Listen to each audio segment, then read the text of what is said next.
Je veux Bezrat Hashem. On va continuer à parler sur la fête de Purim. Donc avant d'arriver à la fête, nous savons que nous devons passer par un jour de jeûne. Le jour de jeûne, c'est le 13 Adar. Ce jour de jeûne-là, comment ça se fait que nous jeûnons avant Purim?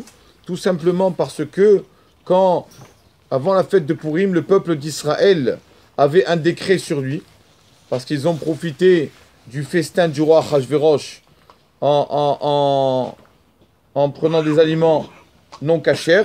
Et donc, pour pardonner ça, quand il y a eu ce décret, Esther a demandé au peuple d'Israël de jeûner. Et pour se rappeler de cela, eux, ils ont jeûné 3 jours. Nous, on jeûne qu'un jour, Baruch Hashem. On a Baruch Hashem, une réduction. Mais eux, ils ont jeûné 3 jours. Nous, on jeûne qu'un jour. Le 13 Adar, c'est le jour aussi où ils ont fait la guerre contre les ennemis. Et Baruch Hashem, le peuple d'Israël a gagné la guerre et sont sortis sains et saufs. C'est pour ça qu'on fait ce jeûne. Ce jeûne-là, le 13 Adar, donc si on regarde cette année, le 13 Adar, il tombe, toujours c'est la veille de Purim. Là, cette année, le 13 Adar tombe un Shabbat, samedi. Comment on fait? On ne jeûne jamais le Shabbat, on ne jeûne pas le Shabbat. Comment on fait? On le devance au vendredi? On ne peut pas aussi. Pourquoi? On ne fait pas rentrer le Shabbat quand on a le ventre vide. D'accord? Il faut recevoir le Shabbat en bon état. Oui ou pas? Tu ne peux pas recevoir le Shabbat comme ça quand tu es fatigué. Donc c'est pour ça qu'on ne jeûne jamais un vendredi. Même quand quelqu'un a la Haskara de préserve de ses parents, vendredi, un peu avant Shabbat, il arrête le jeûne, il mange quelque chose pour pas arriver le Shabbat quand il est à jeun. C'est pas bien. Et donc on ne veut pas vendredi, on l'a devancé au jeudi. Donc cette année, le jeûne d'Esther, jeudi, va Bezrat Hashem se passer jeudi.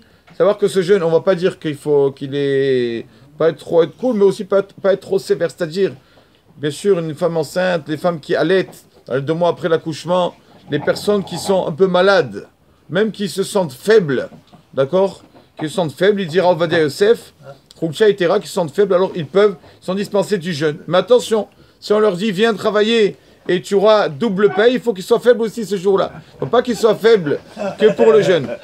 Il y en a qui sont faibles pour le jeûne, mais pas pour le travail. Il a dit il faut être faible complètement. Pourquoi aussi ce jeûne, Rabotai? Vous savez qu'on l'a dit plusieurs fois, il y avait notre livre référentiel, c'est le Shulchan Aruch, Rabbi Yosef Karo. Vous savez que ce Rav Rabbi Yosef Karo étudiait avec un ange toutes les nuits dans la ville de Tzfat, à Safed. Jusqu'à maintenant, il y a encore là-bas la chambre où ils étudiaient ensemble. Tous les nuits, il venait lui enseigner, il voulait étudier la Torah avec lui. Et il lui a dit, tu sais pourquoi on fait ce jeûne? Tu sais pourquoi on jeûne? Parce que quand le peuple d'Israël, à Purim, le jour de Purim, mangent et boivent, et donc sont un peu trop dans la boisson, et oublient un peu la Torah, alors vient le Satan, celui qui veut toujours nous attaquer le peuple d'Israël, et dit à Hachem, regarde ces juifs-là, regarde, qu'est-ce qu'ils font? Rien qu'ils mangent et boivent, c'est tout ce qu'ils savent faire. Et à Purim, il nous attaque, il veut nous faire du mal. Alors Hachem, il lui dit, mais pourquoi tu regardes que ce jour-là? Regarde le jour d'avant, regarde le jour du jeûne d'Esther, qu'ils n'ont pas mangé une journée entière pour moi. Ne regarde pas que ça. Il faut que tu regardes un peu avant. Il y a 2 jours, dimanche, et c'est vrai qu'ils mangent, mais les pauvres, ils rattrapent ce qu'ils ont jeûné le 13 Adar. Donc, ça calme les forces du mal au Satan qui veulent attaquer le peuple d'Israël. Pareil à Kippour. À Kippour, veille de Kippour, le Satan dit à Hachem, regarde, veille de Kippour. Il ne s'arrête pas de manger les Juifs. On sait que c'est une mitzvah de manger veille de Kippour. Regarde, ils mangent, ils boivent, ils ne s'arrêtent pas. Regarde ton peuple, Akadosh Baruch Hu. Hachem lui dit, oui, tu regardes aujourd'hui, mais regarde demain. Kippour, demain, tu vois, ils vont tous venir à la synagogue. Ils vont jeûner depuis la veille au soir, au coucher du soleil, ils vont jeûner jusqu'au lendemain soir. Plus que 24 heures. Alors qu'est-ce que tu veux? Regarde mon peuple comme ils sont beaux. Donc ça, c'est pour ce qu'on jeûne avant Purim, c'est aussi pour calmer les forces du mal, pour pas qu'elles puissent nous attaquer.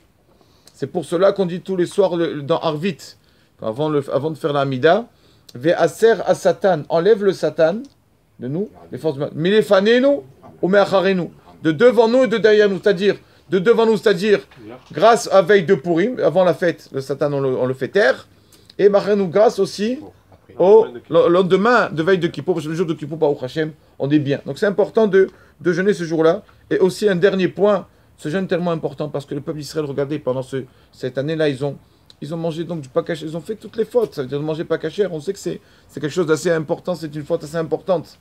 Et quand même, ils ont jeûné, et Akadosh Baruch Hu a écouté leurs prières. C'est pour nous montrer que quoi?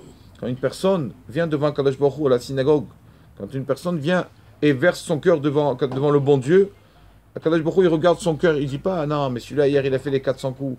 Celui-là, demain, je sais ce qu'il va faire. Akadosh Baruch Hu, il n'est pas comme ça. Eux, ils ont mangé, ils pris le vin, Vastan Achashverosh. Alors Mordechai leur a dit, ne mangez pas. Ils ont quand même mangé, ils ont quand même bu. Mais comme ils sont venus jeûner, et avec leur cœur, ils ont fait, je vois ce jour-là, Akadosh Baruch Hu a accepté leur prière. Pour montrer que, quand une personne arrive prier devant Hachem, s'il y a son cœur qui est là avec lui, Hachem, il écoute.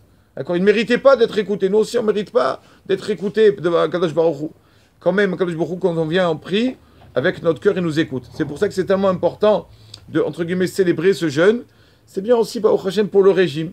Un peu jeûner, comme ça, le jour de Purim, on peut mieux manger les gâteaux de Purim, au miel, etc. Donc voilà, Bezrat Hashem, le jeûne, donc sera jeudi, depuis le lever du jour, 5h47, je crois. Hein? 5h35. À 5h35, alors pardon. 5h35 jusqu'au soir après la prière d'Arvid. Baruch Adonai Leolam. Amen. Amen. Amen.